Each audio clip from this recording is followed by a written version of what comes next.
छाया, मैं कुछ दिनों के लिए दूसरे शहर जा रहा हूँ। आकाश, कुछ दिन पहले तो हम यहाँ शिफ्ट हुए हैं और तुम फिर ऐसे अकेले छोड़कर काम से जा रहे हो। अरे तो नया शहर है, घूम आया करना, और मैं कॉल करता रहूंगा। ठीक है, मैं रोकूंगी तो रुकोगे थोड़ी ही। तुम फिर शुरू मत हो छाया, ये मेरा काम है।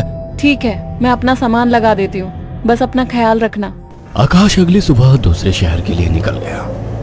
अपना काम खत्म करके जब वो लौटने लगा, अचानक मौसम खराब हो गया और बारिश की वजह से रास्ता बंद हो चुका था। आकाश को मजबूरन फिर से एक दिन वहां रुकना पड़ा। अपनी बोरियत को दूर करने के लिए वो बाजार की ओर निकल आया। पास में ही छोटा बाजार लगा हुआ था। आकाश आधा बाजार घूम चुका था, तभी वहीं उसे एक काफी बुजुर्ग आदमी निराश बैठा दिखा। उसके पास दो छोटी छोटी मूर्ति और एक थोड़ी बड़ी मूर्ति थी, जिस पर काफी अच्छी कारीगरी की हुई थी। बाबा, आप क्यों परेशान हो? कुछ नहीं बाबूजी, बस सुबह से कुछ भी नहीं बिका। अरे बाबा, परेशान ना हो। ये मूर्ति कितने की है? एक काम कीजिए, ये 2000 रुपए है, ये मुझे दे दीजिए।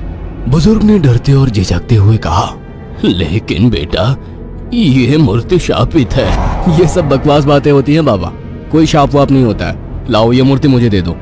बुजुर्ग ने कांपते हाथों से उस मूर्ति को आकाश को दे दिया।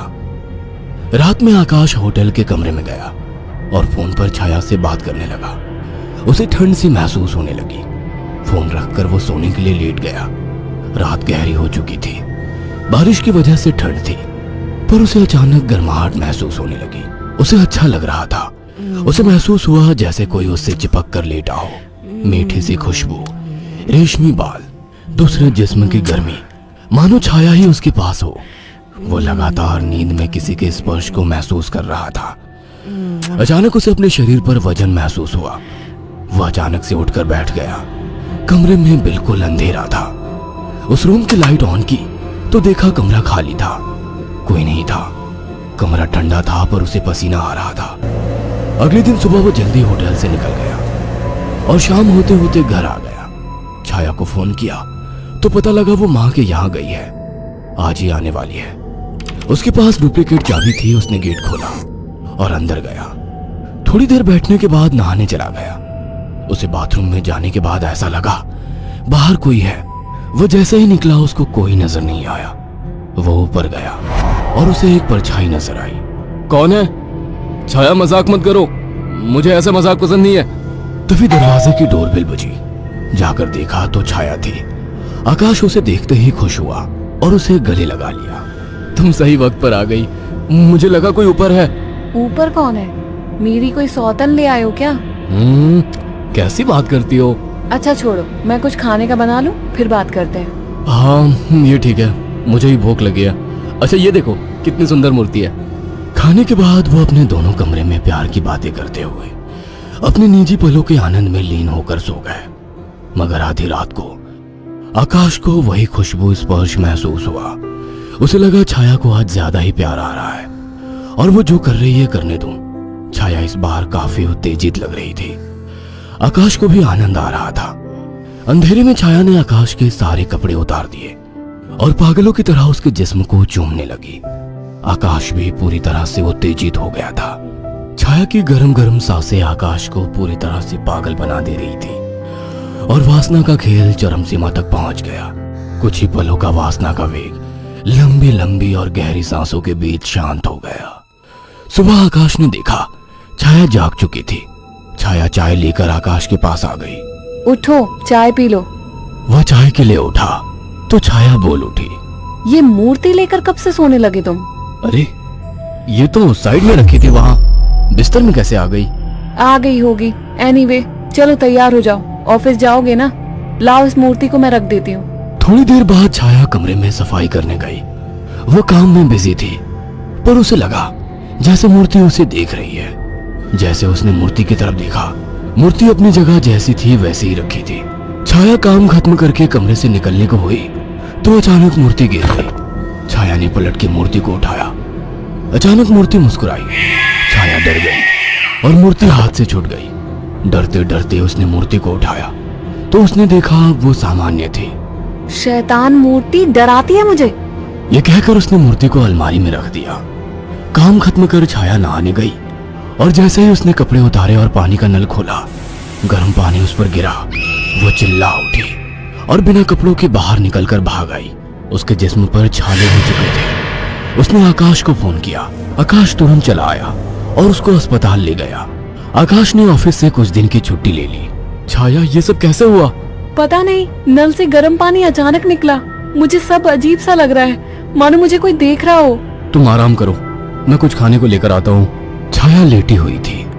अचानक उसने ध्यान दिया, मूर्ति उसकी ही तरफ घूर रही थी। अचानक उसे याद आया कि मूर्ति को तो उसने अलमारी में रख दिया था।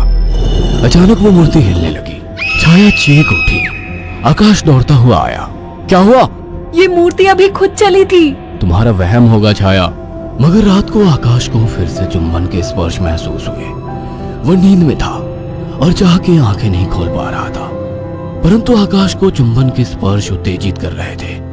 उसके मुंह से आवाजें निकल रही थी। अचानक छाया की आंख खुल गई और उसने जो देखा वह हैरान रह गई। उसने देखा कि एक लड़की काली परछाई के रूप में आकाश के कपड़े खोल रही थी और वो देखते ही चिल्लाने लगी, आकाश, वो काली परछाई! अचानक कमरे के शीशे में चटक सी आवाज आई और शीशा टूट गया। आकाश उठकर बैठ गया। ये शीशा कैसे टूटा? और तुम चिल्लाई क्यों? आकाश, वो कोई काली आत्मा थी। मैंने अभी देखा, वो तुम्हारे साथ संबंध बना रही थी। क्या तुम्हें बिल्कुल पता नहीं लगा? कौन? क्या कह रही हो? मुझे महसूस तो हुआ, पर मुझे लगा तुम हो। पागल हो क्या? ऐसी हालत में मैं संबंध बनाने की सोचूंगी? आकाश, वो एक काली परछाई थी, पर वो एक लड़की थी। तभी मुझे कल रात को जब ये सब महसूस हुआ तो मुझे कुछ अजीब सा लगा था। मुझे ऐसा होटल में महसूस हुआ कि जैसे मेरे पास कोई तो है। और अगले दिन मैं घर आ गया था। तब से जब भी सोता हूँ ऐसा कुछ होता है। मुझे लगता था कि तुम हो। तभी अचानक दोनों का ध्यान मूर्ति पर गया। आकाश ने तुरंत उस मूर्ति को बाहर फेंक दिया। कुछ दिन बाद छाया पानी पीने के लिए उठी। अचानक उसकी नजर फिर से ड्रेसिंग टेबल पर रखी मूर्ति पर पड़ी। अचानक उस मूर्ति ने काली परछाई का रूप धारण कर लिया। छाया अचानक बेहोश हो गई। कुछ देर बाद उसकी आंखें खुली तो उसे सब सपने जैसा लग रहा था। अचानक वो किचन में चली गई। तभी वहां आकाश आ गया। अरे, पहले ठीक तो हो जाती। मैं तो ठीक हूँ। अच्छा। हाँ, आज तो मुझे एक अलग ही सुबह लग रही है। ओके, अब चलो आराम करो। मैंने तुम्हारे लिए कुछ दिन की छुट्टी ली है। अगर ऐसा है तो मुझे खूब प्यार करो। आज आकाश को छाया कुछ बदली बदली सी लग रही थी। खाने के वक्त भी छाया काफी अजीब तरीके से खा रही थी, जैसे वो बरसों से भूखी हो। छाया, क्या हुआ? आराम से खाओ। रात ठीक से खाया नहीं था ना, तो मुझे जोरों की भूख लग रही है। वैसे आज मीट बना काफी अच्छा है। गांव में अम्मा ने सिखाया था। अम्मा ने? कौन सी अम्मा ने? तुम तो कभी गांव गई ही नहीं। वो सब छोड़ो, सुनो ना, मेरा मन रोमांस का हो रहा है। तुम्हें लगता है ये सही वक्त है? प्यार करने का कोई वक्त नहीं होता। अचानक छाया आकाश से जाकर लिपट गई। उसके जिस्म को चूमने लगी। आकाश ने देखा छाया ने आज साड़ी भी अलग तरीके से बांधी थी। दोनों के बीच संभोग क्रिया होने लगी। दोनों काफी उत्तेजित थे। अचानक आकाश को फिर से छाया में वही खुशबू और स्पर्श महसूस हुआ। छाया आकाश को छोड़ने का नाम तक नहीं ले रही थी। आकाश को महसूस हुआ ये छाया नहीं है। आकाश ने एक झटके से छाया को धक्का दे दिया। रुक क्यों गए? प्यार करो मुझे, रुक क्यों गए? आवाज में भारीपन था। आकाश की आंखें बंद थी, पर जैसे ही उसने आंखें खोली, जिसमें छाया का था लेकिन चेहरा किसी और का था। आकाश ने कांपती आवाज में कहा, मेरी बीवी कहाँ है? छाया के चेहरे के हाव भाव बदलने लगे।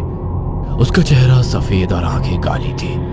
वो गुस्से में बोली, मुझे पसंद नहीं थी वो, मार डाला उसे। अचानक वो एक परछाई में बदल गई। उसने अपने लंबे और पहने दांत आकाश की गर्दन में गाड़ दिए।